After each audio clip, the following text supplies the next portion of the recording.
Angeles, and Arnu pops out and has a look. That's Jamie Sector in the background has been left. Arnu has another look. And Villeneuve locks up his tires. He's trying very, very hard indeed. Fourth gear, up into fifth when they go over the crest of the hill, up to 160, 165 miles an hour as they come down to the right-hander at Leroy. And it's there that they can pass, and Arnu's going to do it. René Arnoux is challenging for second as they come up to Leroy, but Villeneuve will not give way. Arnoux's got the inside line and the shorter line. And he takes second place as they go into the right-hander on the left and Saint-Pierre. And now Renault's indeed are first and second in the French Grand Prix. And the French crowd is going mad, roaring in the background. Now, this is incredible. The twin-turbo Renaults appeared at Monaco, not their circuit. And now we're into the start of the 79th and last lap of one with René Arnoux second and Villeneuve. Incredible! Villeneuve stood on everything, locked up his tyres, got the line, and he's back into second position on the last lap of one, and the French crowd aren't very happy about that, and who complain. This is incredible. This is the 79th lap in this 80-lap historic French Grand Prix, the oldest Grand Prix of them all. This is the 65th Grand Prix, and there has never been a more exciting battle for a major position than this one, with such French interest. Chambly still ahead. And he's close right up on Villeneuve, and he's going to try again. They're coming into the start of the last lap behind Jochen Maas in the A2 Arrows. And Arnoux does it, and Villeneuve locks up. And Villeneuve has had to go wide, and Arnoux's on the inside as they go round Leroy. He's got the shorter line, he's got second position. He's got second position in through, they're back wheels. He's off, and he's back again. René Arnoux on the circuit and back again, and now Villeneuve's in second position, and this is the last lap.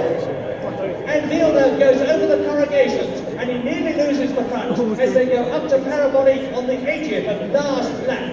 And he's back, he's in second position. Villeneuve is second in the Ferrari. Down to third position goes Arnoux. To La Bretelle, 80th. 80th lap in this 80-lap race, and there's less than a third of it to go. Now, can Arnoux, on the tremendously fast, that called the Cours de Poulard section, 150 miles an hour, get past? They go past Jochen Maas and Chambly wins. Jean-Pierre Chambly has won in the Renault. Who is going to be second? Villeneuve is at the moment. Arnoux is in third position. Into the Cours de Poulard they come. There is Riccardo Patrese, and Villeneuve is second. Arnoux is third. Behind them and that. Car racing is probably the least understood sport on our planet. When people walk into my garage and see my race car, the most common question I get is how fast does it go? And I usually look at them a little bit puzzled and then say, I don't know. Because racing's not about ultimate speed. I've never had my race car out in a straight line for as long as it could go to see what kind of speeds it could reach. There's people that do that, but it's not racing. Racing is ultimately about timing and control.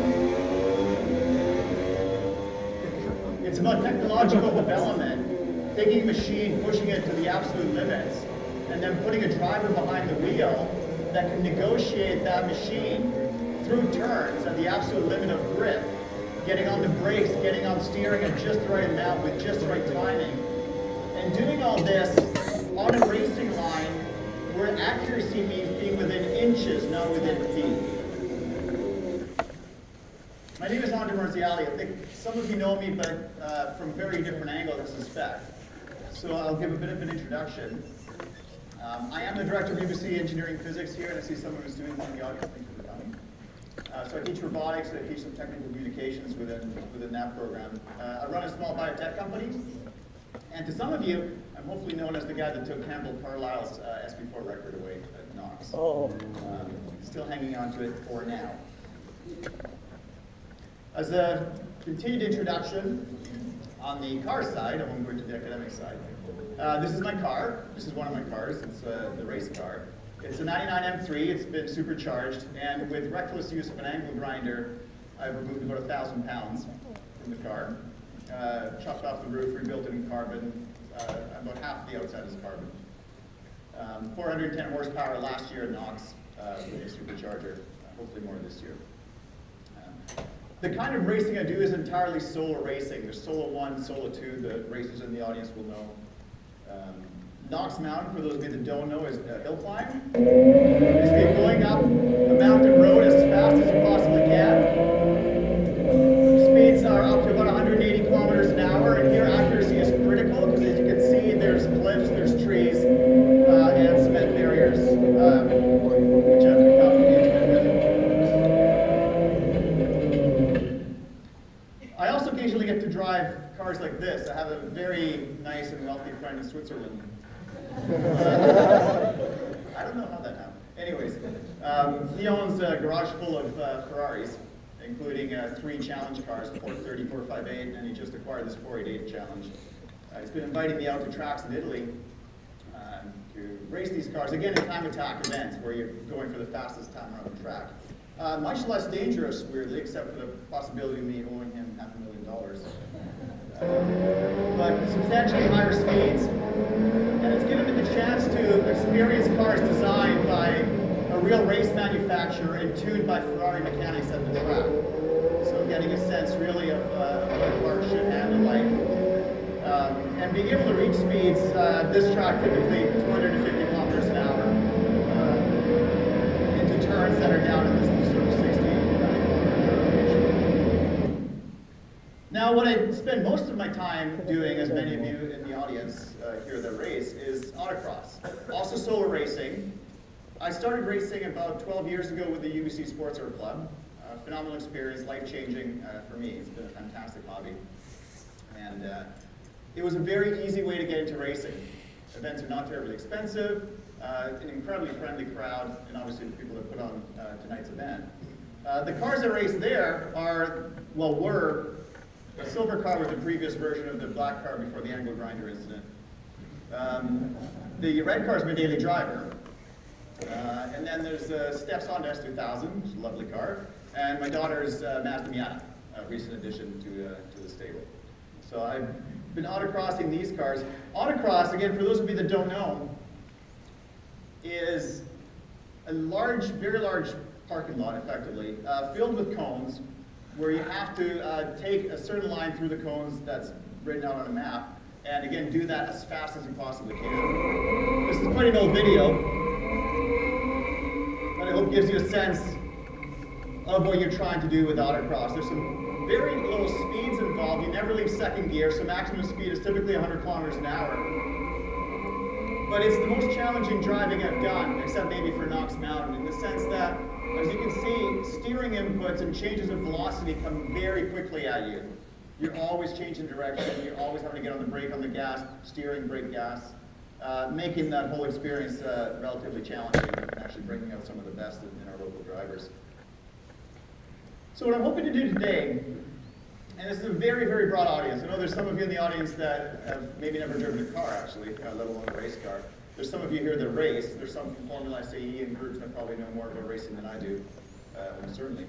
And I'm certainly not the fastest racer in the audience, so why am I even giving this lecture? I think I can bring a bit of these elements in. I mean, obviously I have a degree in physics, and I've taught dynamics, kinematics, the sorts of physics that applies here.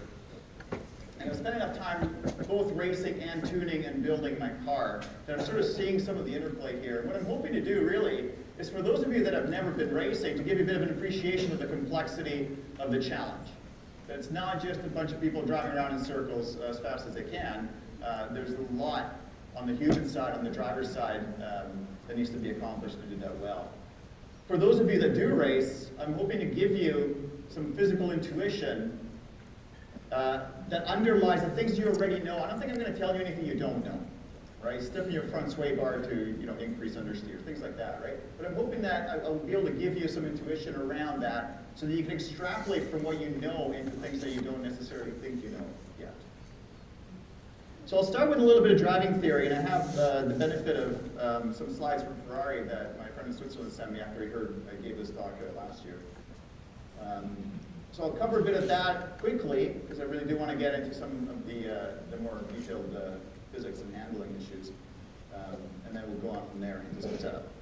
So Obviously, driving faster on a lap is not really about the straight bits. Okay, you see people in the Formula One drivers fiddling with their steering wheels on the straights. There's not much to be done. Your foot is planted on the throttle. You're going as fast as you can.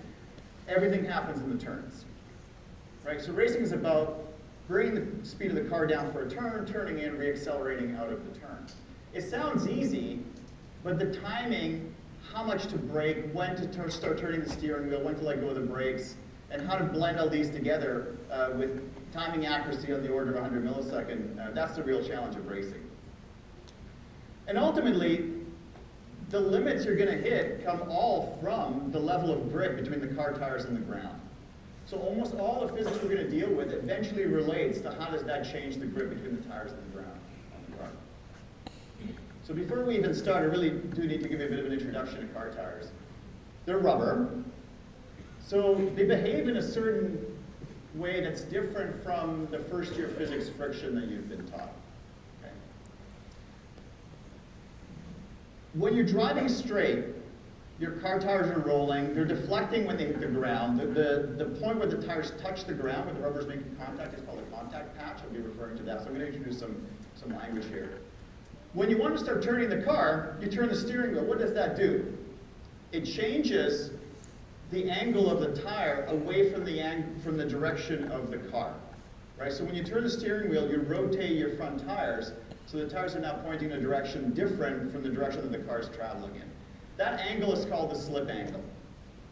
As soon as that happens, the rubber starts to bend, right? So the tires are rotating. As the rubber hits the road, rotating into the contact patch, and if you look at this, that would be what the contact patch would look like if you're looking through a glass window through the floor, right, through the road.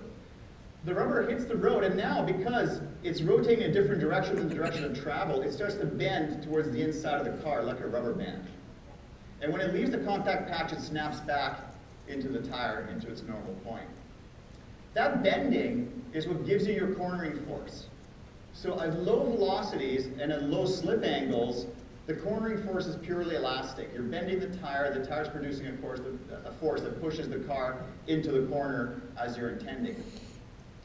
Not surprisingly, if you keep increasing the slip angle, that rubber is deforming more and more. And just like a rubber band would break if you stretch it, right, hard enough, the rubber deforms to the point where its available friction actually starts to fall. It's basically getting too smushed, okay?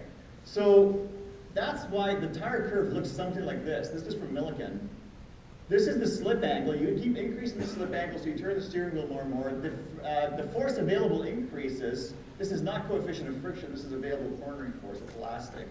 Until basically the rubber starts to deform and you lose grip and it starts to slide or even melt, right? So a race tire at the end of the day, these are pretty fresh tires in mine, but you can see molten rubber starting to appear on the inside of the tire, that has flowed from the outside towards the inside as it sort of, you've exceeded the cornering force and the rubber's actually started to move. This point is your limit of grip, all right?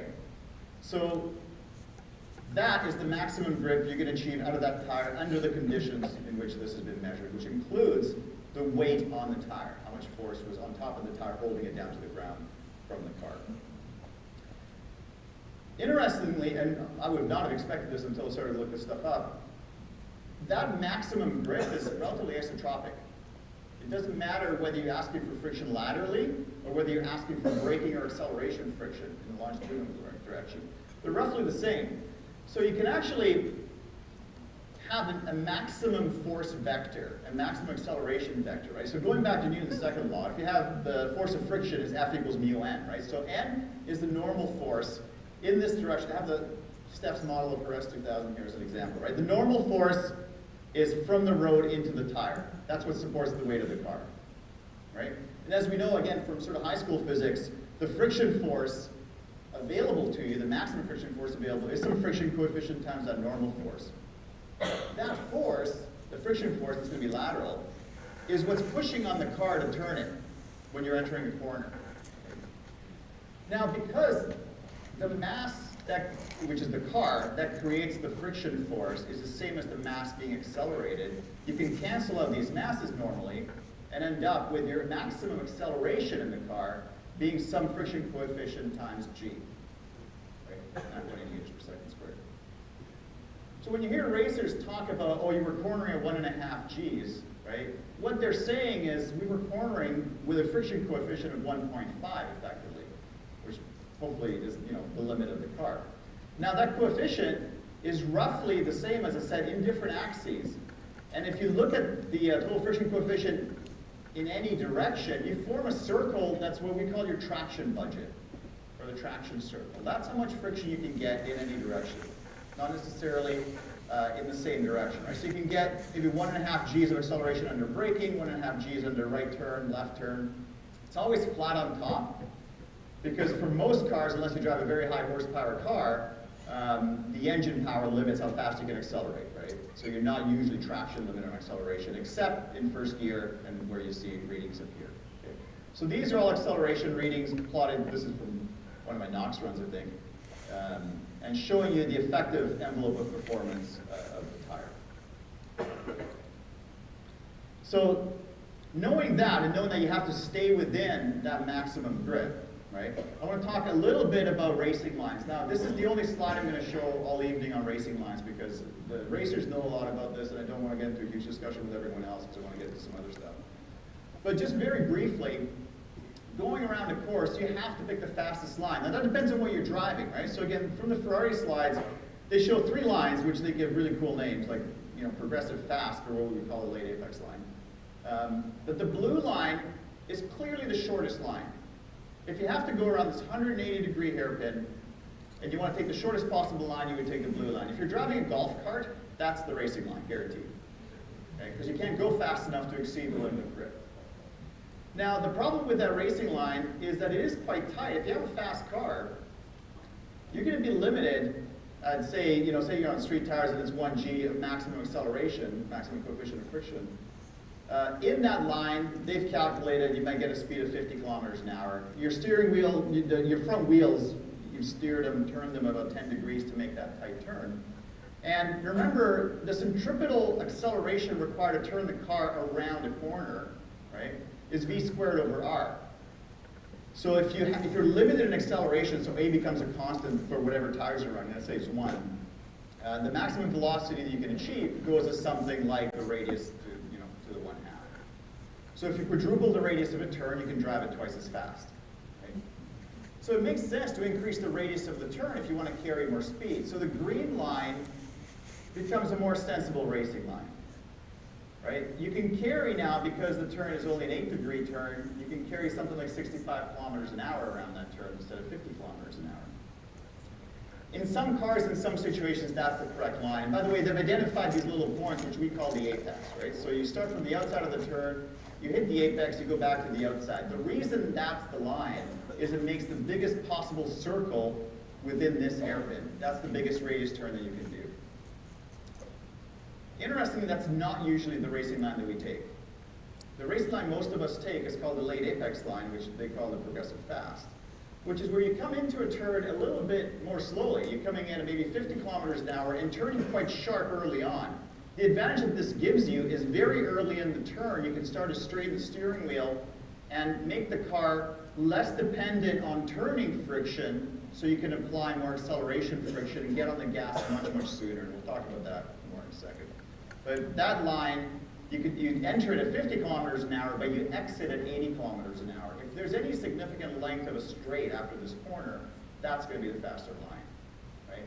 So if you watch 3 cars in this, the blue car and the green car are going to be ahead of the red car early on.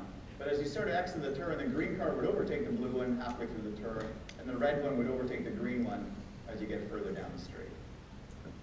And you see Formula 1 cars take different lines like this.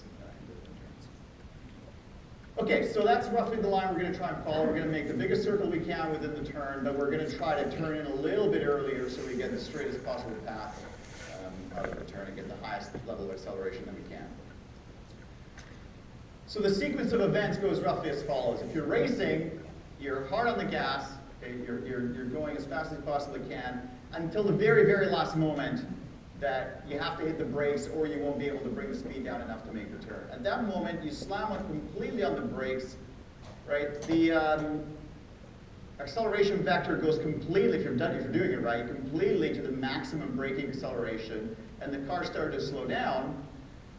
When you exit the braking zone, now you start to turn the steering wheel. Remember, at this point, you're starting to blend a little bit of braking and a little bit of turning, because you're limited by that traction budget. So you have to, spend a little bit on one and a little bit of the other. And you get into the middle of the turn, at which point all you're doing is turning. Your steering wheel is turned over all the way hard. You're not on the gas or the brake. But as soon as you can, you start to get on the gas a little bit and start to straighten the steering wheel and progressively increase the gas as you straighten the steering wheel to try to keep balancing, right, the friction demands of acceleration in this axis with the friction demands of the cornering until you're basically going straight and you can be 100% back on the gas. That's the progression. That's what we're trying to do. I'm going to show an example quickly. This is Vettel in Singapore. And this video shows the brake and throttle. So you can see the transition from brake to throttle as so it's full throttle, full on the brake to turn, gradually back on the throttle, right? And again, going from the outside back to the inside to the apex and back to the outside. So the left-hander here thing, brake, hits the apex, back on the gas gradually as it starts to drift wide.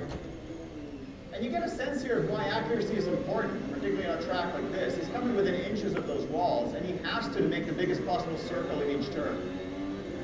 So if he gets it wrong, he'll break his front suspension on a wall.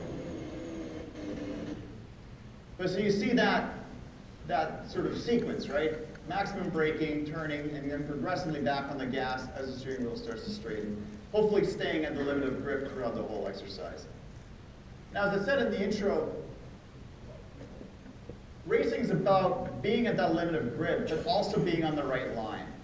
You have to achieve both. And you can calculate this very simply for a type of corner that doesn't exist in Formula One, I don't think, but that we do frequently in autocross, which is a full circle. It's very easy to calculate. Now, a car coming in, and they have to go around a circle of cones of radius 10 meters, and then they come back out. What's the fastest line? There's no going from the outside to the inside of the track here, okay? So the fastest line is actually the geometric tight line, right? The line that keeps it closest to the cones. So if you can have a maximum, say you're on street tires, you have a maximum lateral acceleration of 1g. That line with a 10-meter radius has a total distance of about 15.7 meters going around the circle. You can reach a velocity of about 36 kilometers an hour with that 10-meter radius. That's again from A equals v squared over r, solving for v. That's your maximum velocity. That takes 1.57 seconds. That's on the right, on the limit of grip, on the right line. To get to that limit of grip, you end up drifting off that line. So now you're a meter wider than the cones, right? Cones are 10-meter radius, you end up at 11 meters. You go faster, because it's a bigger radius. You're doing 38 kilometers an hour, but the distance you travel is 17 meters instead of 15, and your total time is a tenth of a second slower. Right? So you have to be at the limit of grip, but you also have to be on the right line. Like, you have to achieve both. Similarly, if you are on the right line, you're a radius of 10 meters, but to be on that line, you're being cautious with the gas. So you only are cornering at 0.8 Gs, right, 32 kilometers an hour, then you're even slower. Right? You lose 0.2 of a second. So this is fundamentally, and you can apply this across any corner, but fundamentally this is the reason you have to be at the limit of grip on the right line in every turn. So let's go through the Ferrari slides again, but now breaking them down into all the effects that will happen as the car starts to enter a turn. So first of all, the braking zone. And this, for the novices, I hope there's some novice drivers in the room. This is an area where a lot of people can improve on track at autocross. The initiation of braking and the few moments before are very counterintuitive compared to what people do on the street. Right? If you're heading towards a stop sign, you're not usually at full throttle. Okay? And if you are, which I hope you're not, right? You don't wait until the very last possible second to hit the brakes so you stop just in time for the stop sign with your tires squealing. But that's exactly what you do racing, because you have to go as fast as you can. So if you're doing 200 kilometers an hour, you're coming up to a turn, that's a 50 kilometer an hour turn, you're going to keep your foot full on the throttle until the very, very last moment where you know you can scrub 150 kilometers an hour of your speed, and just in time to turn in, you'll have brought it down to the right turn.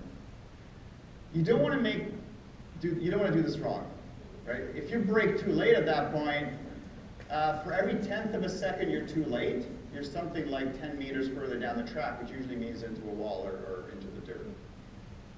So it's very important when you start braking that you switch from gas to brake as fast as possible, right? If you're not, you're wasting time. If you're not and you make the turn, you could have hit the brakes later, or you could have been on the gas for longer. So a good driver, I think, can switch from gas to brake in something like 2/10 of a second, a couple hundred milliseconds. That's why a lot of us racing left foot brake. Right? It takes a lot of years of practice to make that work well, but if you can, and I think most of the Formula 1 drivers now do, you can lift off the gas and get on the brake almost simultaneously. You don't want to overlap, but you can do that very, very quickly. So you're not wasting time in between. Once you're on the brakes, if you have anti-lock brakes, life is a little bit easier for you because you get to the braking threshold, you can feel the anti-lock brakes kick in, and you just sort of stay just below that if you can. If you don't have anti-lock brakes, you have to carefully judge the braking limit so that you don't lock up your tires and start skidding, because obviously your coefficient of friction then rapidly drops as well. But you maintain that braking force as long as you can, and then you slowly start to release it, because at some point you're going to want to start turning the steering wheel to get into the turn, and again, you have a traction budget. If you're using it all for braking, you're not going to be using it for turning. And this is where things start to go wrong for people. You're heading into a turn, you're on the brakes, maybe you've hit the brakes a little bit too late, or maybe you weren't quite braking hard enough at the beginning of the braking zone. But you still need to scrub off speed as you get into the turn, but you also need to turn. So you're still on the brakes and you turn the steering wheel. If you do that, you end up in braking understeer.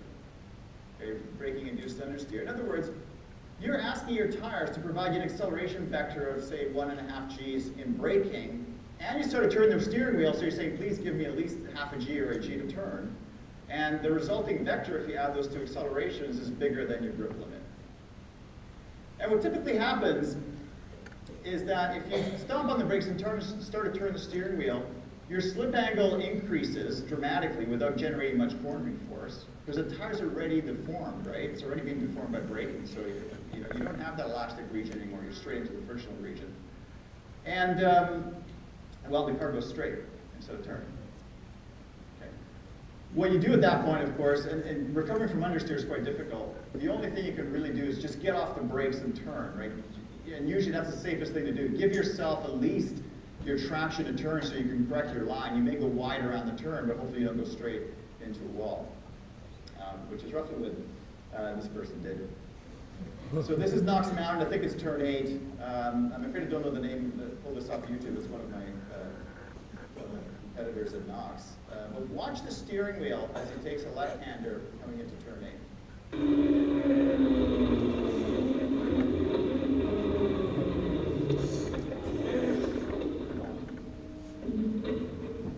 It makes me sad every time I watch it because it looks pretty dejected.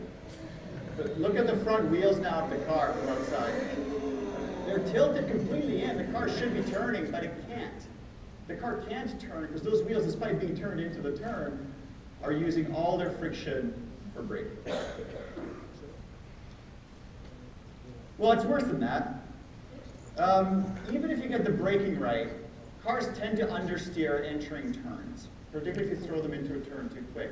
Now, I showed this slide last year, but I didn't actually go through the calculations of what this really meant, and I've done that now, and it's actually shocking, and I just want to lead you through it. So, I have to define a whole lot of things here. So, a car has mass. That mass rests on the tires and gives you the normal force that gives you friction. Right? That's what allows you to change the direction of the car. The car also has what's called a polar moment of inertia. The polar axis of the car, or the yaw axis, is the line that goes through the center of the car vertically. So yaw rotation or polar rotation is rotation of the car like this. And if you're doing, as in this case, a left-hander, that's 180 degrees. The car enters the turn, and it has to turn 180 degrees. We don't think about it when we're driving because the car's moving forward, right? But if you put the car on a frictionless turntable and say, okay, turn the car 180 degrees for me, you'd have to push really hard to get the car moving, right? It has inertia. It has inertia in that direction as well. And once you get it moving, if you just get on the other side and go, I'll stop it now, right? You get knocked to the ground. Okay. That inertia does not come strictly from the mass of the car. It comes from what's called the polar moment of the car. Now, the polar moment is the sum of all the little masses in the car multiplied by the square of the distance of those masses to the center of rotation of the car. But I'm just going to interrupt for just a second, because I know there's a handful of seats here, and there's the stairs. If you guys are getting uncomfortable at the back, please feel free to come and sit down the aisles or the stairs. I'd hate to see you stand for the next 3 hours. My students don't think it's funny. No, it's short. So, unfortunately, the way people tend to design cars for safety reasons, right? There's bumpers at the front and back, which are quite heavy, crash structures at the front and back, which are quite heavy, and an engine, which is usually the heaviest component, which is normally placed at the front of the car. Now, this is why cars like the Ferraris and incredibly the Toyota MR2, right, place the engine, where's my mouse, right here, right behind the driver. It's the right place for the engine in a car because it gives the lowest polar moment. In fact, I've convinced myself that the MR2 is called the MR2 because that is the formula. It's true. I looked at it and go, oh, because it's a very low polar moment car. Anyways, so let's say you have a car with a high polar moment. You have to rotate it. You're going to have to apply a moment to rotate the car, right? That's a force couple, one on the front axle, one on the rear axle. The tires, of course, are the only place you can exert force from the road. That's what's touching the road. So as the car goes around this turn, it's going to be subject to centripetal acceleration, right? So the tires have to provide a force that's mv squared over r, right? That's the centripetal force. Half of that on each tire, or half of it on each axle. But on top of that, Newton's second law in polar coordinates also applies. F equals ma becomes T equals I alpha. There's a torque required to turn the mass I, which is a moment of inertia now, at an acceleration alpha. So that force is applied here through the wheelbase. A longer wheelbase actually helps you here. But unfortunately, a longer wheelbase car probably also has a higher polar moment, so I suspect it cancels out in a very bad way, right? So shorter wheelbase cars tend to turn better. Now, the forces required to do that depend greatly on the angular acceleration. Most of us can't fiddle with the moment of inertia of our car, unless, like me, you chop bits off, right? But we can play with the angular acceleration required in any given turn. Now, the angular acceleration is the angular velocity of the turn divided by the time that it took you to set up the car into that turn. Now, when I say angular velocity, I don't mean the speed of the car around a turn. I mean, how much does the car rotate in degrees per second in the reference frame of the car? So if the car rotates 180 degrees in 3 seconds, your angular velocity is 60 degrees per second. I don't care if that was at 200 kilometers an hour or 50 kilometers an hour. That angular velocity stays the same. They're two very different turns, obviously, but that angular velocity stays the same. And the angular acceleration is if you're entering a turn, right, that was 180 degrees and lasted 3 seconds, how long did you spend in that transition between the car being straight and the car starting to rotate at that velocity? If you do that quite quickly, that's going to generate a high angular acceleration. So I tried to model it for my M3, or a slightly lightened version of my M3. And I assume that we have a hairpin, like I said, 180 degrees, so pi radians, divided by 3 seconds, that's the angular velocity. And we're going to set that up in 0.2 seconds, 200 milliseconds. I came up with all these numbers off the top of my head, but if they seem maybe reasonable, I mean, you can argue it and we can change them a little bit. That would give you an angular acceleration of 5 radians per second squared. In a sweeper, right, so now you have a 90-degree corner that takes you 6 seconds to navigate. So already the angular velocity is much lower than you need to achieve. And you're going to get to that in a longer time, because if it's a long sweeper, you don't have to flick the steering wheel suddenly to get into it. You can gradually get into it. Maybe it takes half a second. And then angular acceleration can be as low as a half a radian per second squared. Point being, if I calculate that force required on the axles to rotate the car, and compare that to the force that you're asking the axles for cornering, it turns out to be 25%. It's a massive number. This is for the hairpin. For the sweeper, it's 2%. So it gives you a sense, I hope, right, of why it is so difficult to throw a car into a turn and why your coaches at autocross will always be telling you, drive smoothly. Because if you make sudden transitions in steering on the car, you're going to invoke this yaw inertia, and you're going to suddenly be asking your front axle for a lot of grip that it doesn't have. And that will lead to understeer. So in summary, if you have a high polar moment car, you can do one of a couple of things. Oh, thank you. Yeah, I heard music. You can move the masses towards the front of the car, or sort of towards the middle of the car, or buy a Ferrari. Right? If that's neither of those are options, you have to ease the car into turns. Okay? Even a hairpin, you just change your line a little bit and try to get the transition from being straight to rotating to last a little bit longer. That'll require less grip from the axles, and you'll actually get more grip coming into the turn. To save time, I'm not going to talk about it, but the exact thing happens in reverse at the exit of the turn, right? As you can imagine, the car is now rotating, you have to stop it. That tends to generate corner exit oversteer. So most race cars that are properly set up tend to understeer a corner entry and oversteer a corner exit. And this is part of the reason, not the only reason. Now you have some tools to counteract this understeer, and trail braking is one of them. So I wanted to work through that a little bit to show you how that works. Now, trail braking, as the word implies, is that moment when you're not fully on the brakes anymore. You've let go of the brakes a little bit, but you're starting to turn in. So you're trailing on your brakes. Like you keep your foot on your brakes and you start to turn in. It helps you corner. And the reason it helps you corner is a little bit magical. It's the mass of the car being pushed forward, right? So, and I'm using words like inertial force, which other physicists would probably kick me for, but I think it's more intuitive, right? You hit the brakes in a car, you lurch forward, right? You know, everyone feels that. Well, the car's doing the same thing on top of its wheels, right? And the center of gravity of the car, if you had to find that point on the car where if you coalesced all its mass, it would sort of be balanced in the same way, right? That center of gravity is not in line with a contact patch that would put it at ground level. It's high up on the car, you know, 20, 30, 40 centimeters off the ground. So if you're braking at, say, half a G, so for a race car, that's sort of 30% of your braking force. You come off the brakes a fair bit. The car wants to pitch forward, right? So this is now rotating on the pitch axis. The pitch axis goes through the doors horizontally. So the car's trying to do this. It's trying to rotate forward. And the reason it can't is the front axle stops it. There's springs there that hold up the car, and you're starting to compress those springs. But through that spring compression, you generate a force that counteracts that pitch moment.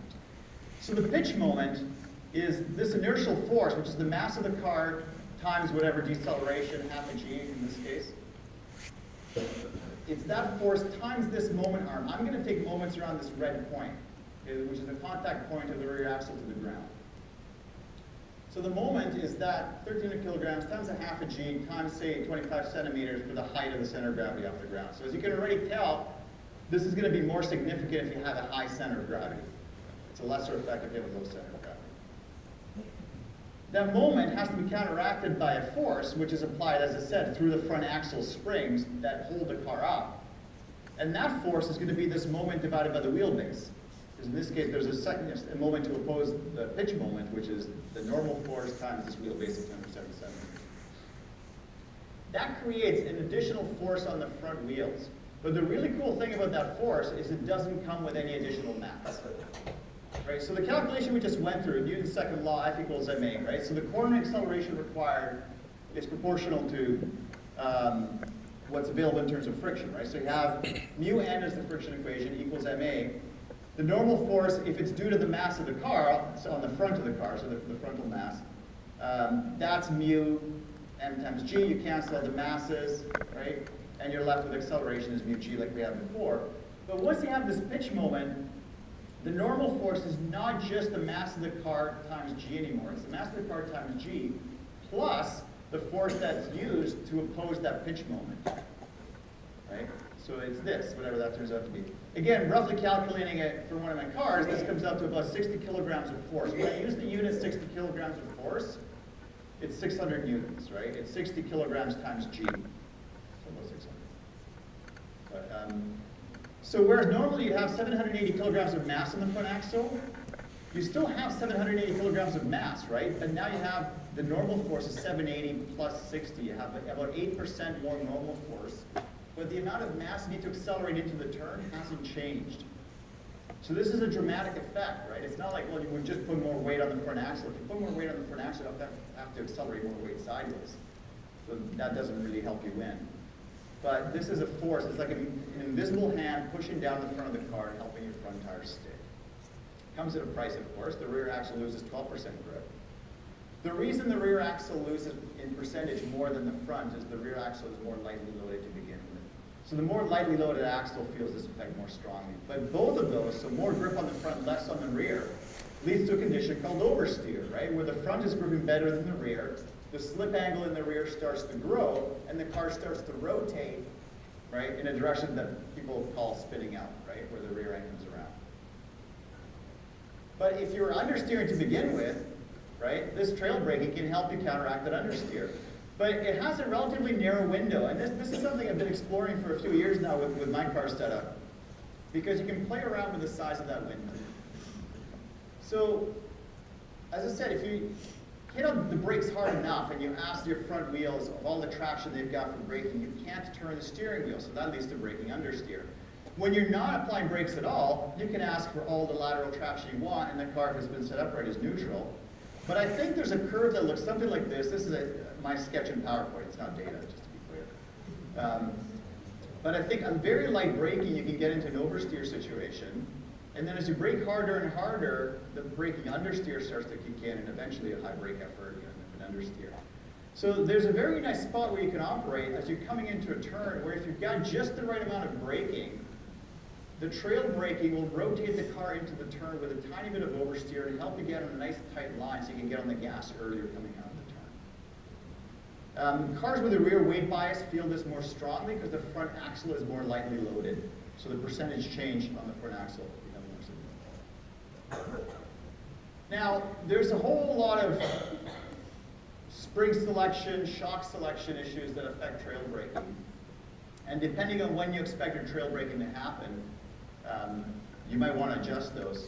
In a car where you're heavy on the brakes, so you're braking at the hardest possible amount of deceleration, and then you get off the brakes gradually, the car's already pitched onto the front axle, and I don't think the shocks or springs are going to matter that much. You'll get some trail braking in.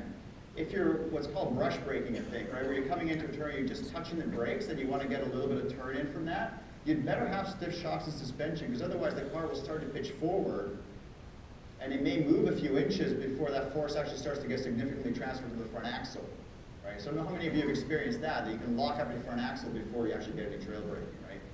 And in fact, I think I'll talk about it later, but just while I'm on the topic, soft front suspension can lead you to lock up your front tires because you don't have this weight transfer to the front wheels right away.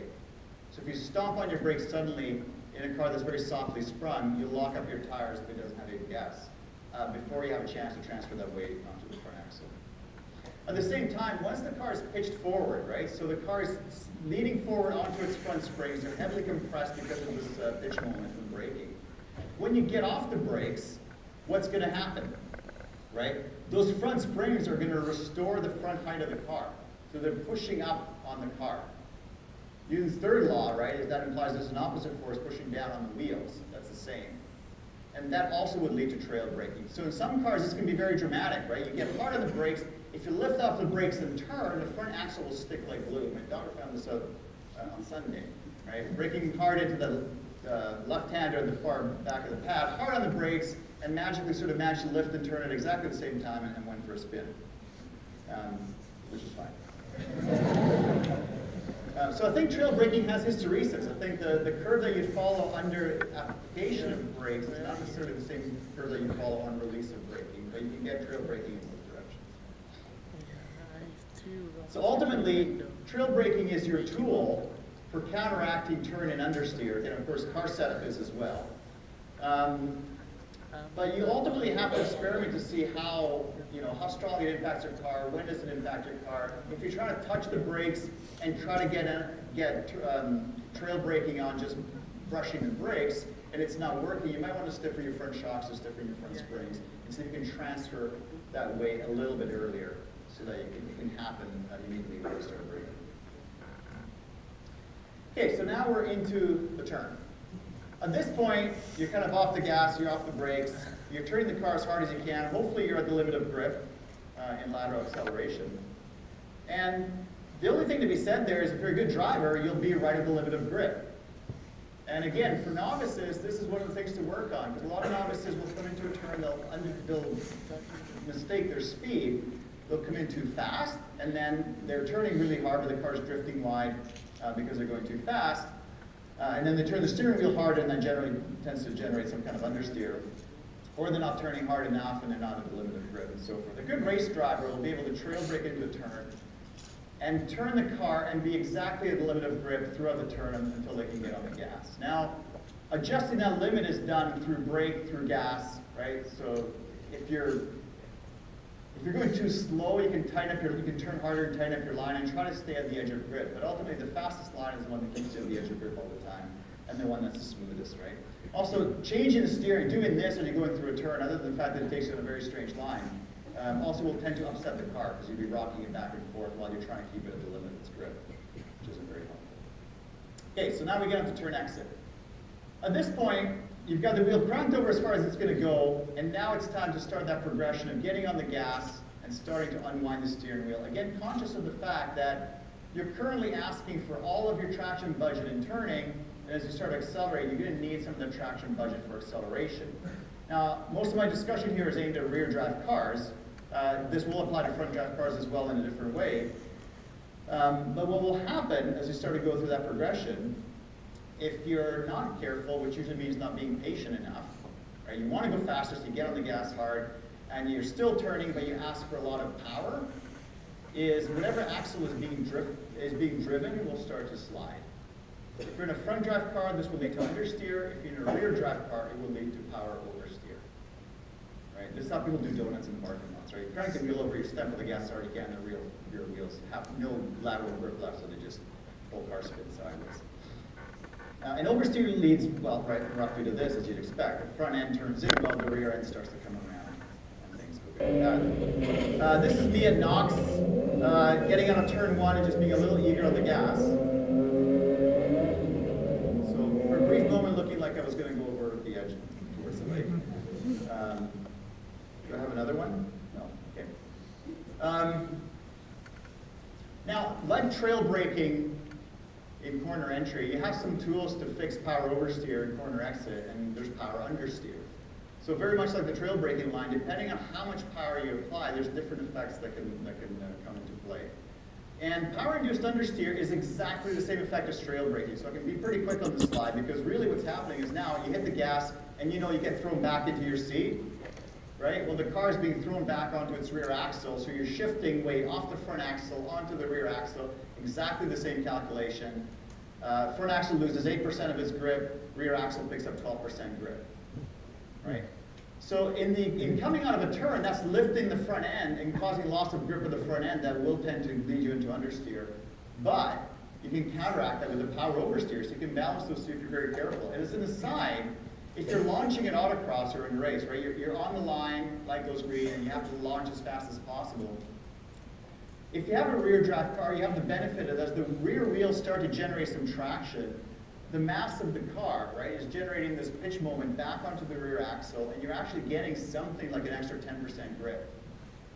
So if you're very good at this, right, you'll just add about 10% power as you start a launch, and if you get it right, you'll know it, right? You're just perfectly hooked up, the wheels are sliding at roughly 10% slip angle, and you take off as fast as possible. If you get on the gas too hard before you do that weight transfer, you never get a chance to have the weight transfer because your wheels are a very low friction coefficient and they're just sliding. And if you don't give enough gas, it's just slow. The obvious. So this transition, and again, this is me sketching, but I feel this is roughly how this plays out. As you apply more power on corner exit, Again, for a front drive car, it's going to understeer. Okay? I haven't driven one in a long time, I hope I'm not wrong, but you're asking the front axle for your acceleration power. You break that, your traction budget on the front axle, the car will tend to understeer. With the rear drive car, you have this wonderful situation where you're pitching weight backwards, right? So you're taking weight off the front axle. It should understeer, and it will understeer. But if you keep getting on the power, right? First of all, you get more power, you're going faster, but the front, or the rear end now starts to increase its slip angle because you're asking more of the traction at that point. So you're starting to exceed your traction budget on the rear end. So you've got lots of traction now at both axles, but in a balanced way. This is another one of those things. If you can nail this point, if you can get this right, and on the weekend I had like maybe one turn all weekend where I really got that right? Where the car was just, it was like understeering as you get on, you get more on the gas, and it starts to oversteer, and then you're sort of in this perfect drift as you leave the turn. Not drift like drift, which that's like slow, that's really slow, right? But just a little bit of slip angle on both wheels, staying on a good line and exiting the turn as fast as possible. So again, for those of you that don't race, this is some of the challenge you have in racing, right? You're balancing multiple effects, and most of it is not done through the physics. You just sort of have this intuition of how this works. And a good driver will know and will be able to balance these and absolutely nail it. Great. So in summary, one of the things I would say for you to... Oh, good. At least we didn't like lose power. Okay. Ask yourself, if you're looking at these effects, what's going to happen when I engine brake, right? I lift off the throttle, what happens, right? Well, the car will massively oversteer in a rear drive car, right? Ask yourself which axle is providing the friction to give you this pitch moment, and which axle is benefiting from the pitch moment. If you ask yourself those questions, you ought to be able to figure out what the behavior will be that you should be expecting. So I want to leave this section on driving theory with a video from one of our fastest drivers in the club. This is Norm, sitting right there. Embarrassing. Norm took first place in his class, which is F-Stock Street Tire, at Packwood this year. I watched him do it. It was beautiful. This is his video. I'd like you to watch it, and don't look at the actual driving. Look at the G-circle. So there's going to be a little orange dot that's moving around. The axes are swapped.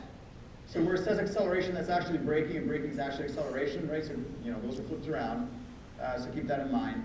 But watch how Norm manages to keep the car on the edge of grip almost all the time, right? That's why I mentioned this is a very competitive event, by the way. So all the top people in the U.S. come out to events like this, and Norm manages to beat them all. Watch the video.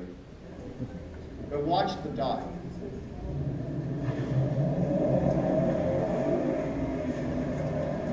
Picking up speed, and now starting to hit grip limit, right hand, braking, left hand. Do you see that transition from braking to left hand? He was at the grip limit the whole time as he was coming off the brakes and turning, right?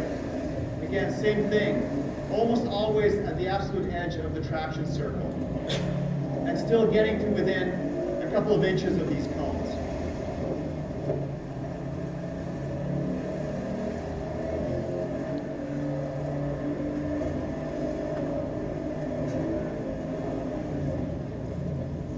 So I know this doesn't look as exciting as driving at 200 kilometers an hour on a track, but it's way harder because the level of accuracy required here is absolutely phenomenal.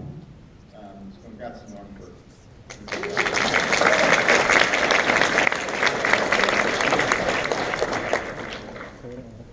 So I hope that gives you a bit of a sense of the challenge involved in staying at the limit, being accurate on the line while balancing all these different grip effects on the car, and essentially being entirely at the limit of grip all the time. So what I want to talk about now is a little bit about lateral weight transfer in car setups. And this is where there's some additional physics, obviously. But first of all, for those of you, if you're going to follow that don't race or don't work on cars, a little bit of suspension basics. Your wheels are attached to the car through springs and shocks. You know that already. Sorry, I don't want to be condescending. But there's a spring that a lot of you maybe don't know about, which is called a roll bar or a sway bar. Now, the tires, again, transmit the force of the car through these springs, through these shocks. The amount of force opposing movement of the wheel, vertical movement of the wheel, is proportional to the spring force if both wheels are moving together. There's an additional spring called the sway bar that connects the two bits of suspension. With that spring, it's a spring, right? But it's just a tube. What that spring does is if one wheel moves up and the other one does not, it provides a restoring force. Otherwise, it doesn't do anything. So if you have a bump that bumps this wheel up in the car, you get a restoring force based on this spring and based on the sway bar. What happens as a result of that is under braking, these springs are really the spring force. Under cornering, the sway bar adds its spring force to your suspension springs. So it's really meant to keep your car from rolling over too far under corners. Right? Okay, that's all I need to tell you. So just having a little bit of a look at what happens when you corner. As you can tell, you still have this inertial force, right, that people would call centrifugal force, but it's the inertial reaction force to cornering. You're trying to accelerate the car into the turn, and the car doesn't want to turn, so there's a force rolling the car towards the outside of the turn. That force is the mass of the car times the acceleration, the centripetal acceleration of the turn. Okay? In this case, I've, again, modeled, here, maybe something like my race car on race tires, so 1.3 Gs. Actually, no, because the center of gravity is lower. But anyways, this is some hybrid between my street car and my race car. Now, what that force is going to do is, again, it creates a roll moment. Now, the roll axis, we've talked, about the yaw axis, the pitch axis, right? The roll axis is this axis. The car trying to tip over on one side. So again, the cornering force is causing a roll, and that roll gets counteracted by a moment that's delivered to the tires, right? So now the tires have the usual weight on them, and I picked 1,200 kilograms here to make the math easier, realize the car's not that light. But 1,200 kilograms by 4, so each tire has 300 kilograms of normal force on it just from the weight of the car. But once it starts to roll, it picks up an additional 220 kilograms on the outside tires, and that force is removed from the inside tires. And you can see this, right? I mean, you can see my front wheel here is virtually off the ground. Okay? So a lot of weight has been shifted to the outside tires. So the outside normal force is now 520 kilograms, and the inside normal force, the inside tires is something like 80 kilograms. So assume the two axles are the same for now, but that's fine. So what, right? So why does that matter? The reason that matters is there's an element of the tire friction that I haven't talked about yet, which is how does the tire maximum friction coefficient, right? So that point at the top of the curve, how does that shift when you add more mass on top of the tire, or when you load the tire more, you're adding more weight to pressing down on the tire. And this is where tire friction differs from your sort of high school friction of a block sliding down an inclined plane, right?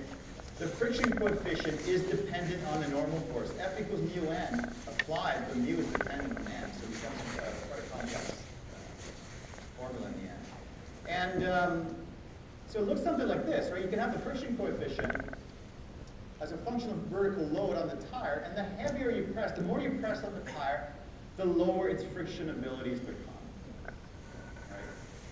And again, because it's made of rubber, you sort of intuitively get this, that you're squashing the heck out of the rubber at the bottom of the tire. It's not going to be that happy, right? It works better when it's just lightly loaded and, So what happens, right? So when you corner, before you corner, your car has a potential for getting 1.3 Gs of grip, okay? So you look up vertical load, there's 300 kilograms on each tire, right? So the car weighs 1,200, so distribute over the 4 tires, 300 kilograms each.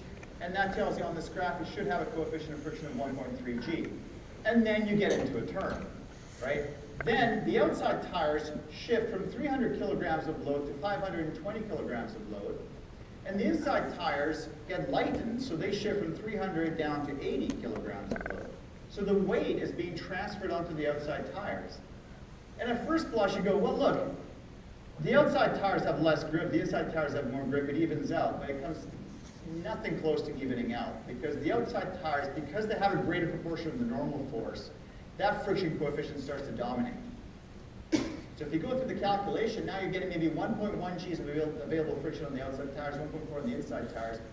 You go through the calculation, your net acceleration, available grip in that turn is now 1.14 G's. So you've lost 0.2 of a G of acceleration, of potential grip.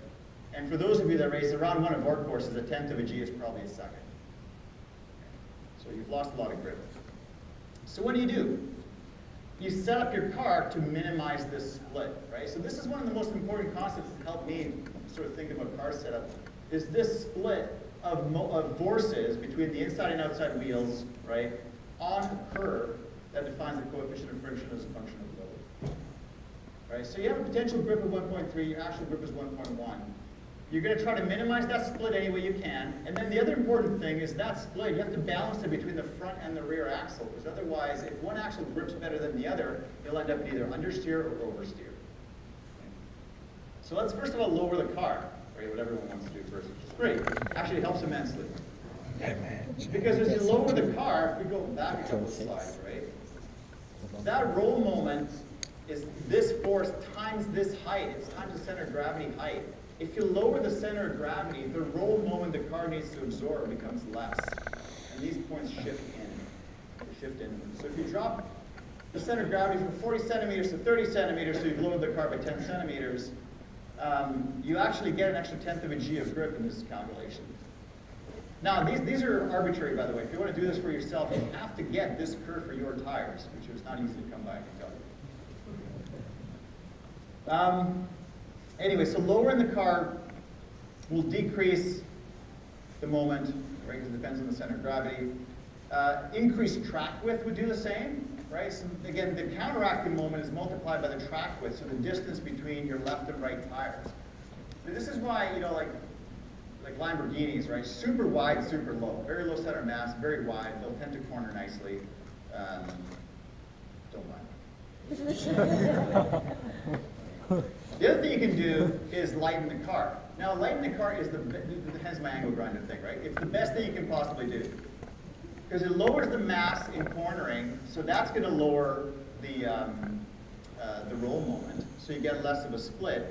But on top of that, all of these points, you're lightening the car, right? The load on each tire decreases. They all shift up the curve towards a higher grip area. And so in the end, whereas the maximum potential grip before was 1.3, you actually have a potential grip of 1.37 now if you lighten the car by 800 kilograms. It's a lot. But let's say that you could. And then the roll moment also shrinks, and if you've also managed to reduce the center of gravity, now you're up to 1.3 Gs in actual grip. Now, most of you can't lighten your cars, but what you can do is adjust the front and rear axles and the stiffness of the springs and sway bars there to at least balance these roll moments. Because again, when you're cornering, the entire car is rolling over. And it's the stiffness of the front and rear springs that are going to stop it from rolling over, right? But those springs don't have to be the same stiffness. One can be stiffer than the other. So you can have a situation where if your car, for example, right, what have I got in this case? Let's say that your car is initially understeering and you want to promote oversteer, right? You can stiffen the rear springs or the rear sway bar, it has the same effect, and have more of that roll moment transfer to the rear. So now the rear axle is supporting the roll of the car sooner than the front axle because it has stiffer springs. What happens is the front axle load points move closer together and the rear axle ones move farther apart. Grip decreases on the stiffer axle and you can generate some oversteer if that's what you're looking to do. Similarly, if you can shift weight around, shifting weight to the rear axle tends to move all the points to the right towards the lower grip area.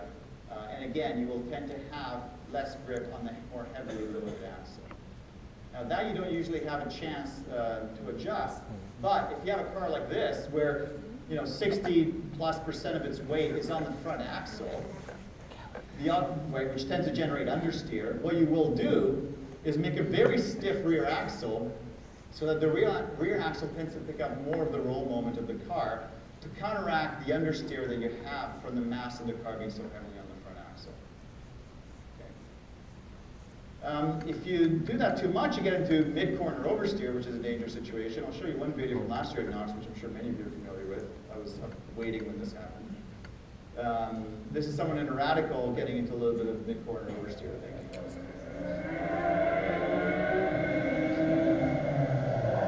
Oh. He was fine. Just the after that knocks too. But you can see what happens there, right? I mean, the rear end of the car slipped out, middle of the corner. I don't know if he was trail braking or not, so it's hard to sort of say exactly what happens. But that's why, and I'll get back in a minute when I start talking about shocks. I like to dial in my car for a little bit of mid-corner understeer, so that doesn't happen. It's a little more controllable to have a tiny bit of understeer in the middle of the corner when you're not on the brake, you're not on the gas, and the shocks have finished doing whatever thing they're doing. So I wrote up this summary. There's better versions of this on the internet that you can find, but roughly speaking, front mass tends to generate understeer, more of the mass on the rear tends to generate oversteer. You can counteract that with springs and sway bars. Stiffer front springs lead to understeer, stiffer rear springs lead to oversteer, and vice versa. Right? You get better grip if you remove weight from the car because you're loading the rubber less. If you can't remove weight, the converse is to get wider tires because the pressure on the rubber decreases as you make a bigger contact patch. So if people have a heavier car that's not cornering that well, and most of us, this is the first thing we do is just go to much wider tires, and you get better grip. And of course, lower the center of gravity helps you reduce grip as well. So I want to talk a little bit about a few other factors now impacting handling, impacting grip. And that's going to lead us a little bit into alignment, wheel alignment. So let me first give you a bit of a primer wheel alignment for those of you that don't know what I'm talking about. There's three fundamental angles. There's camber, there's caster, and there's toe. Right? Negative camber, or camber, is the amount of lean of the top of the wheels into the car. So if I'm the car facing forward, and then these are the wheels, this is camber. This is negative camber. If the wheels were leaning out, that's positive camber. Weirdly, the Jenny's Miata came stock with positive camber in the front, which was eliminated. That's not the right way to have the wheels turn. Okay. Toe in is the wheels are pointing towards each other at the front of the axle. Toe out is pointing away from each other. Caster is a very poorly understood angle. It is the inclination of the kingpin with respect to the vertical. So the front wheels of your car can turn, right? So this only applies to the front axle.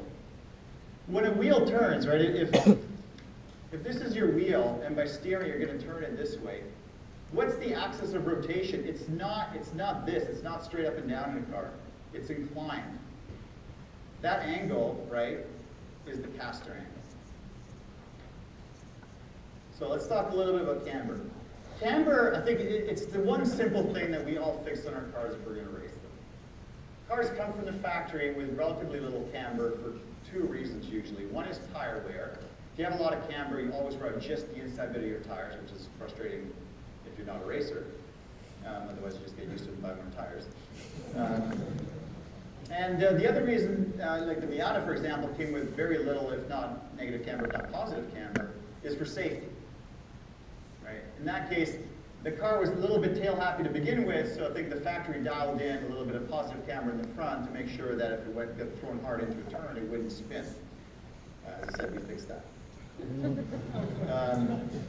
Now, the reason negative camber is so effective is back to the squishiness of rubber, right?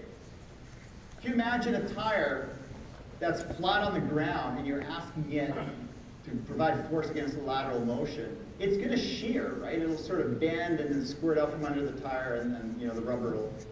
But if you can lean the tire into the turn, you're pressing the rubber back into the tire, right? The force from the ground is actually pushing into the tire instead of just shearing the rubber off. It totally makes, it's what you do on a bicycle or a motorcycle anyways, you lean it into the turn, right? So it makes a lot of sense that camber would help you corner, and it does. And you can see Formula 1 cars carry maybe 4 degrees of negative camber. Your average road car is between 0 and minus half a degree. It's very little. So increasing that instantly improves cornering. You have to be careful that you do it on both axles, obviously, or adjust springs as necessary, at the expense of tire wear. And it is a little bit at the expense of braking and or power, right? Because again, the contact patch on the ground is getting smaller as you tilt the wheel. It's going to cost you something, right? Usually you lose a little bit on braking, or you lose a little bit of acceleration depending on which axle you use negative camber. Now, the problem with that roll moment I was just describing, other than transferring load to the outside tires and making them less efficient, is it also decreases your outside camber angle. So you can actually see in this picture, the two M3s, right? The race one that's been very stiffened in terms of suspension is not rolling over as much, and if you look at the outside front wheel, by eye, camber still looks okay. On my street car, which is stiffer than stock actually, but not that stiff, you can see we're getting into positive camber on this wheel. Because the camber angle is with respect to the car. If you tilt the entire car by 4 degrees, you lose your 4 degrees of camber. Okay? So despite what I was saying earlier about transferring roll moment to the front axle or rear axle, there is actually a situation where adding a sway bar, making, say, your front stiffer, could actually help grip there if it saves your camber angle from decreasing in a turn from the roll of the car. So this is where you can get a little bit of counterintuitive behavior. I've never had a car where that is actually the way it behaves, but I've been told that could happen. So on a caster, which I think is the really poorly understood angle, there's 2 reasons you have caster, right? Well, one big fundamental reason, but there's a side effect, I suppose. Caster gives you steering feel.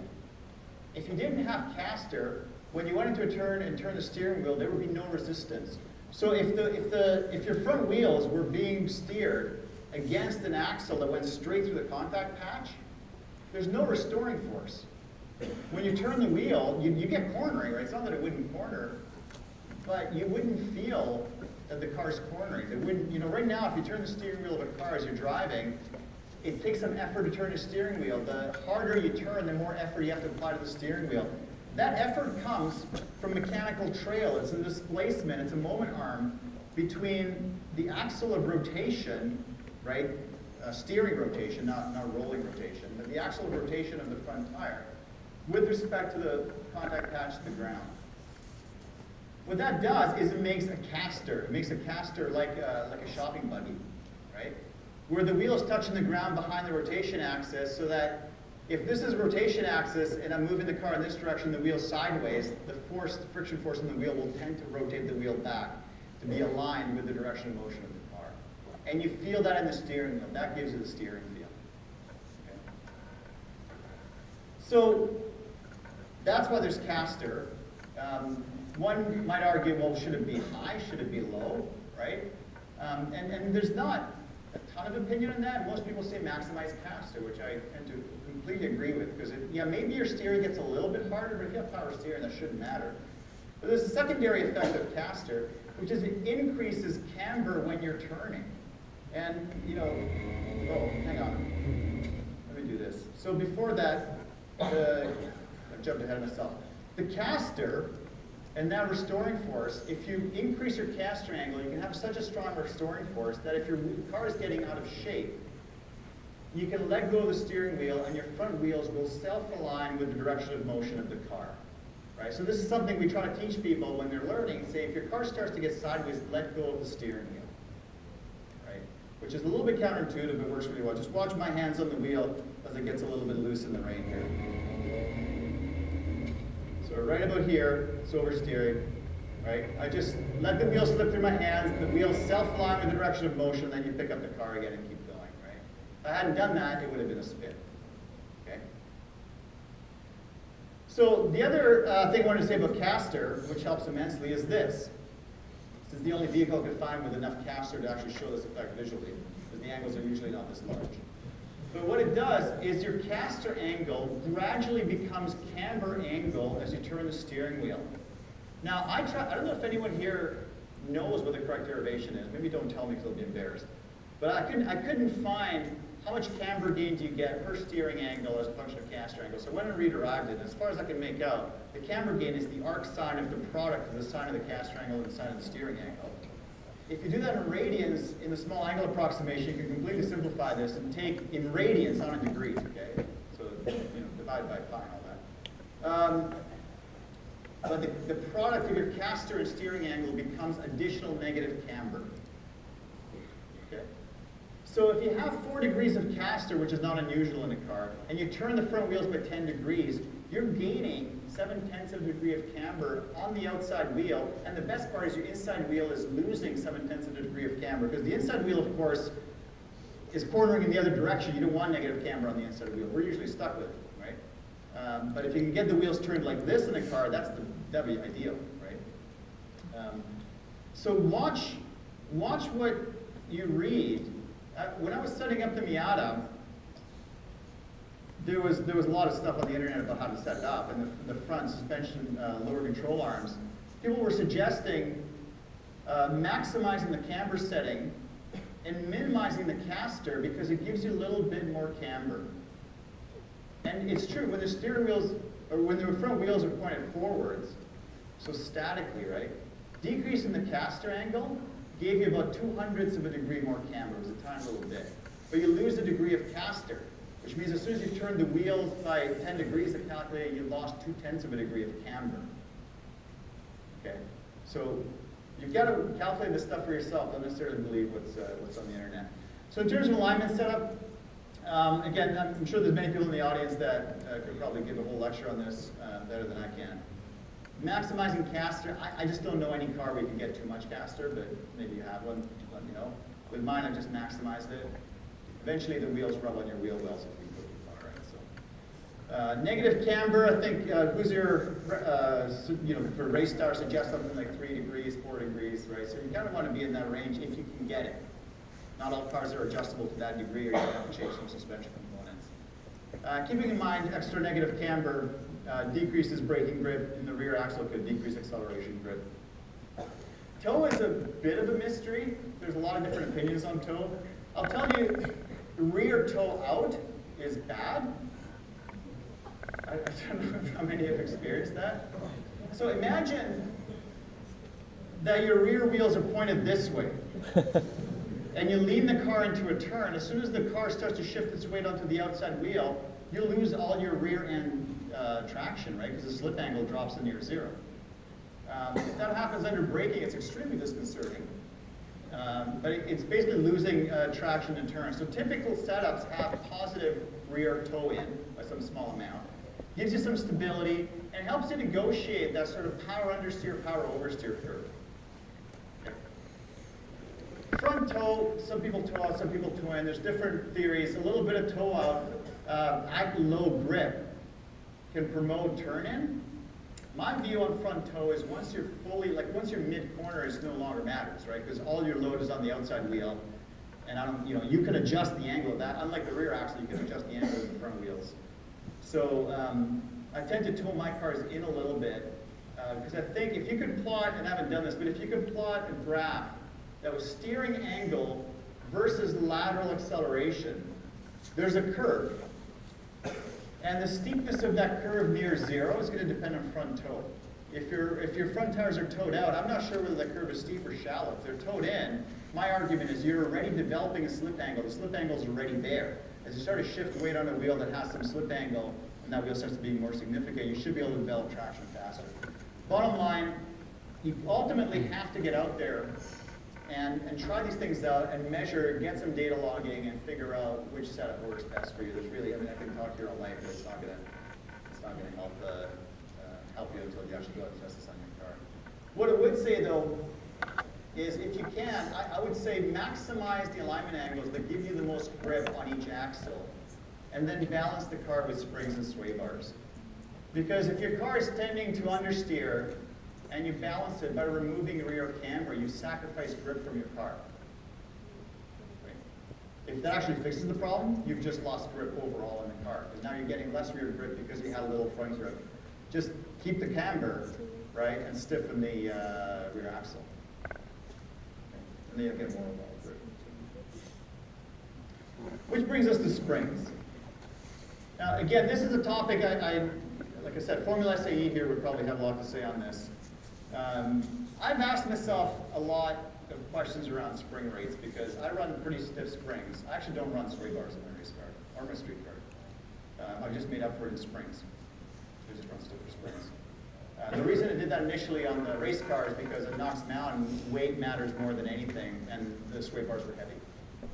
So I just counteracted the sway bar spring rate by adding more regular spring rate and tossed 30 pounds of sway bars. In my street car, I don't have them because they broke. Rather than buying a sway bar, like it ripped out of the shocks. Anyways, I had some extra springs lying around from the race car, and I just bought a spring ring. It handles great. But then you sort of ask yourself, well, wait, what's the right spring rate? Like, should it be 400 pounds an inch? Should it be 1,000 pounds an inch? You know, what should it be for a 2,500 pound car or a 3,000 pound car? And I found a website, by the way, called OptimumG. I don't know, maybe all of you know it. But anyways, there's some really, really nice documents on the website, and I've pulled a lot of this information from that website, as well as from Hypercoils, the spring manufacturer. Just quickly, there's a sprung mass and an unsprung mass, right? So there's your wheel that's rolling along the ground, and there's a spring, and then there's the sprung mass, which is the actual car, right? Which is the rough model. And there's a spring connecting these two, which is the spring that we're referring to. These are suspension springs. And of course, there's a shock also connecting those two. There is another spring, which is the tire itself bends. I'm not at all going to talk about that. This makes things substantially more complicated. But if you assume that the tire's on the ground and you're dealing with as a simple harmonic oscillator, the sprung mass is floating up and down on the spring connected to the wheel. And there's a natural frequency to this, right? It's a harmonic oscillator. You can solve it and get the natural frequency of the sprung mass of your car bouncing up and down on the wheels. It goes as root k over m, right? Which is k is the spring constant and m is the mass of the car. If you know what frequency to start with, you can calculate a spring rate, right? So, okay, fine. So I looked at, and OptimumG has this wonderful table of frequencies, ride frequencies, the weight of each corner of your car, and what spring rate you should pick. And they say for non-downforce cars, or cars that don't have wings pressing them into the ground, which create a whole other situation that most of us don't have to deal with, you should have a ride frequency of between 1.5 and 2.5 hertz for a sedan race car. That puts a spring rate for my car at around between 300 and 400 pounds per inch. I run 1,000 pounds per inch. Okay. And I've wondered what's going on here. Why is this so wrong? And then I realized, for us that are racing, if we don't care about comfort, which I hope you don't if you're racing, right? I mean, this whole natural frequency thing was developed for passenger cars. It is a transmissivity issue as far as I can tell, right? Basically, for a certain resonant frequency of your suspension, you can make a curve like this that says for frequencies below this point, if you have that perturbation coming into your wheel, it will transfer fully into the car. Above that frequency, it gets attenuated. And what I mean by that is if you drive over a speed bump, that's 1 meter long and it takes you a second to travel it, that's something like a 1 hertz frequency. For those of you that are an inch phys, this is what I mean by thinking in the frequency domain. Right? You do the Fourier transform with the speed bump, the natural frequency is 1 hertz, right? At that frequency, that travels completely into the car, right?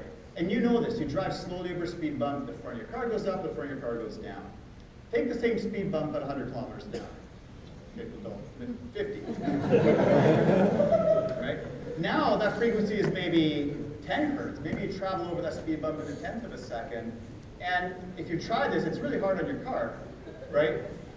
But the car doesn't actually bounce up and down as much as if you go over it slowly. Right?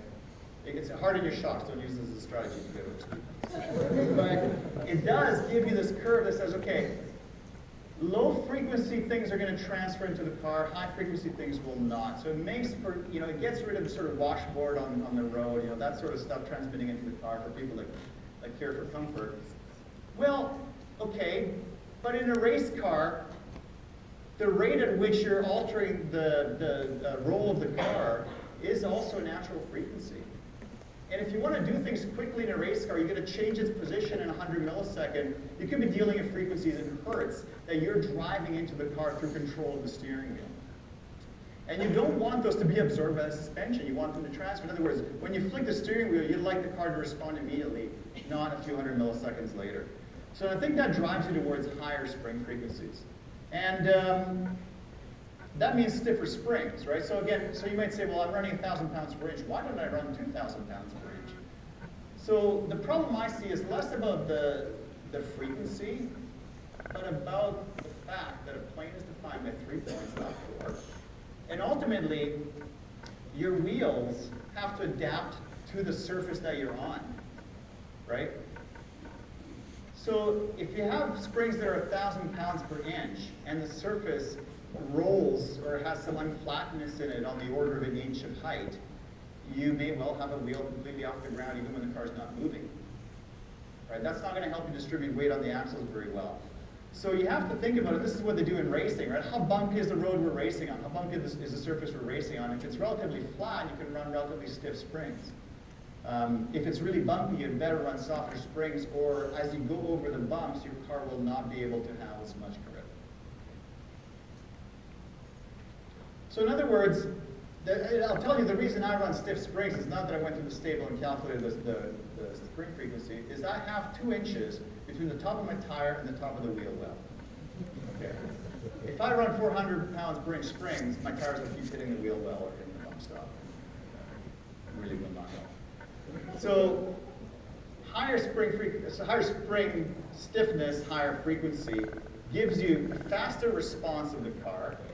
It also gives you less energy stored when you get the car unsettled. So if you roll the car into a turn, you're storing energy in the springs, or the stored potential energy of a spring is 1/2 kf squared. If you stiffen the springs, k goes up. Say you double k, x goes down by a factor of 2, but x is squared. So stiffer springs store less energy. It also allows you to run a lower ride height like I do. So I've done a very stiff springs to get a lower center of gravity for the reasons described earlier. Now, my car is going to get easily unsettled on bumps, and thankfully mostly drive relatively smooth circuits. You're going to ask a lot more of your shocks to be able to damp the springs that are very stiff. And of course, you better match any sway bars or shocks appropriately to make it work right. I do want to show you, because this is interesting. I had a chance. Obviously, this is a Knox. This is my M3. When I took this video, it wasn't fully chopped up yet. It weighed 2,600 pounds, 900 pounds per inch springs. And I had a little bit of an oversteer moment. Then we got a 2B.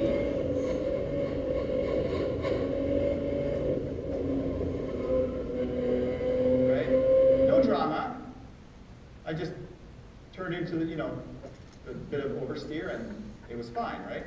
Same situation on a Ferrari F40. It weighed exactly the same and had half the spring rate.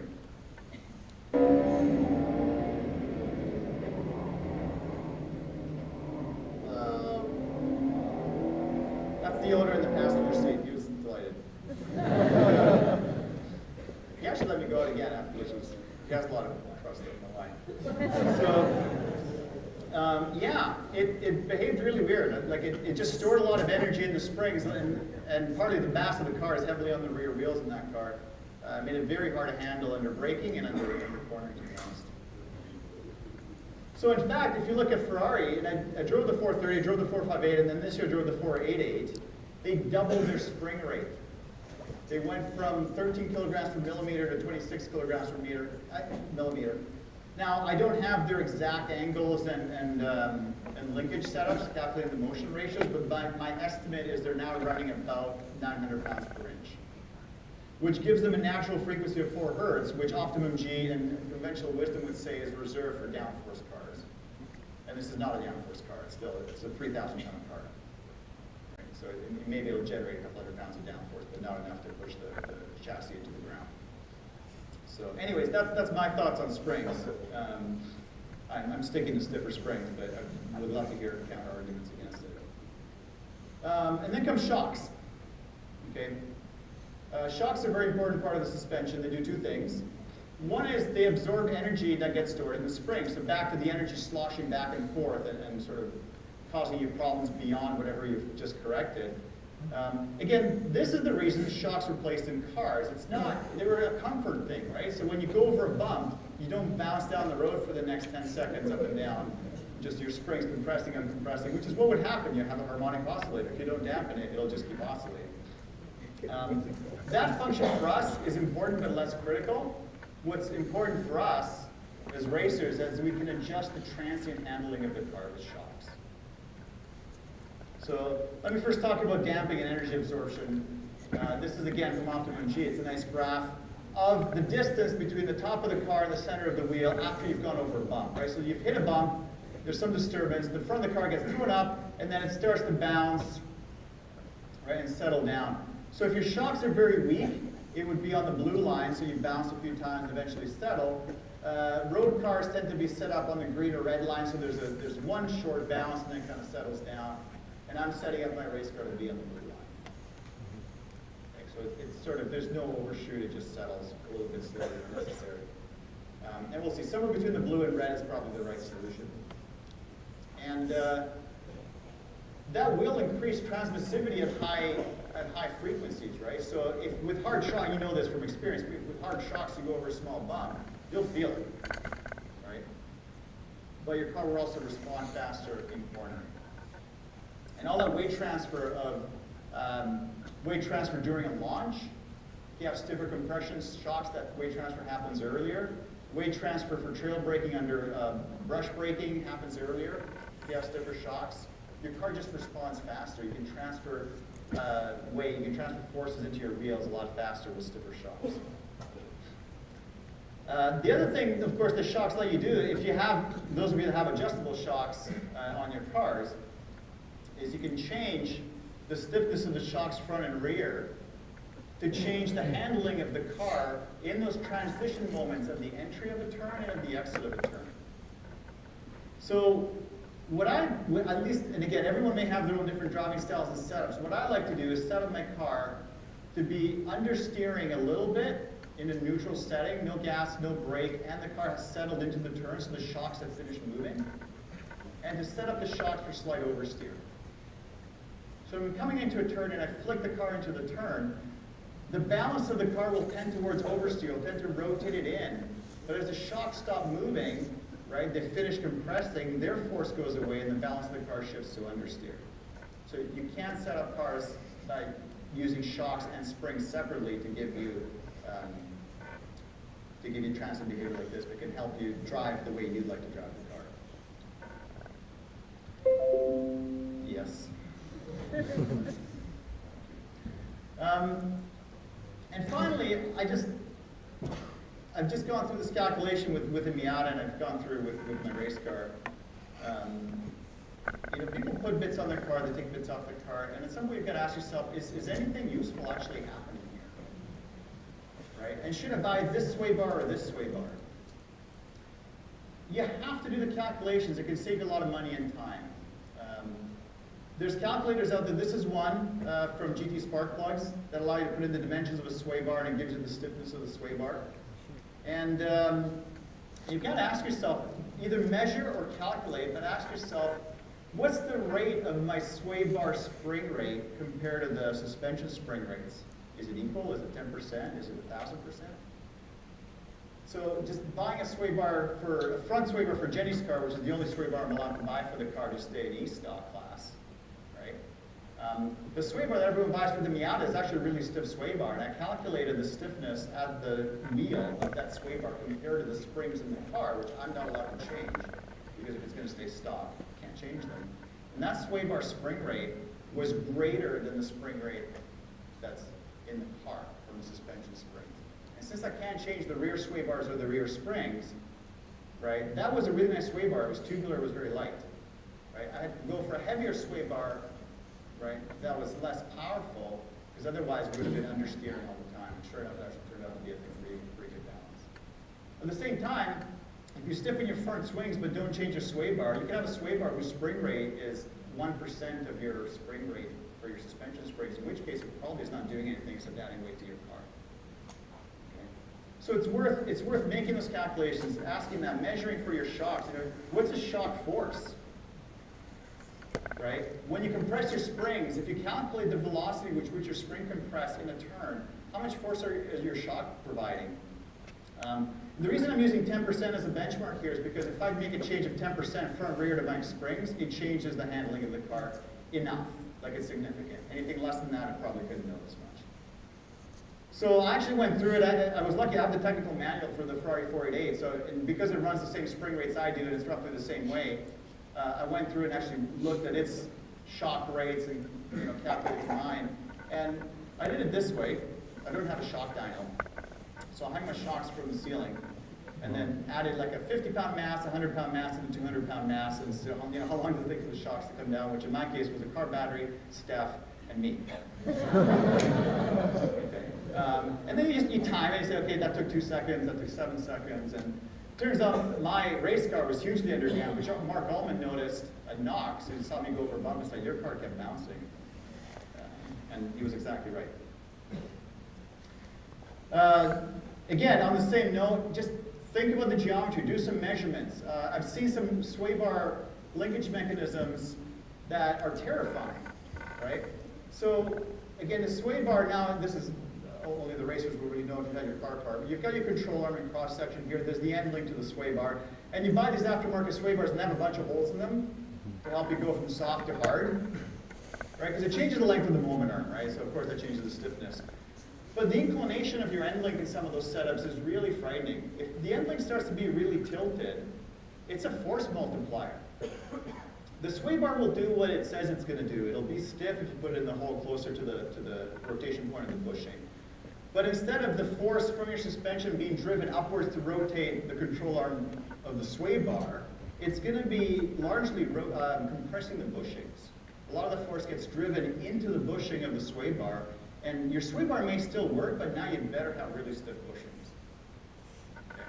So think about that a little bit. It's better to maybe, you may not have a choice, but maybe that means trading up to urethane bushings or something. So, final summary, watch what you read on the internet. I've seen a lot of things that are wrong. There is no substitute for getting out there and tuning your car.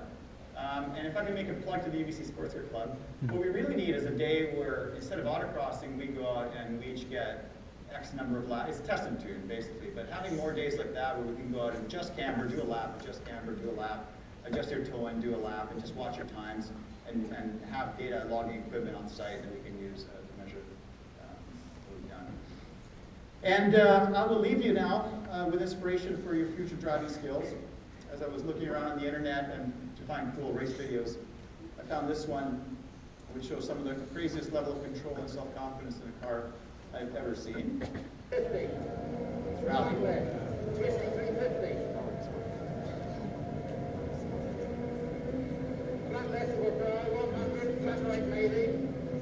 70, flat left. 70. Absolute right. 150, unseen easy right. 50, easy left. 50 grid, 100. Wow. 150, flat right, maybe stay in. I don't know how you, at that speed, you get sideways in the car and you steer it through a metal cattle grid without hitting the sides with a flat left front tire, as it turns out, at that point. And with that, thank you very much.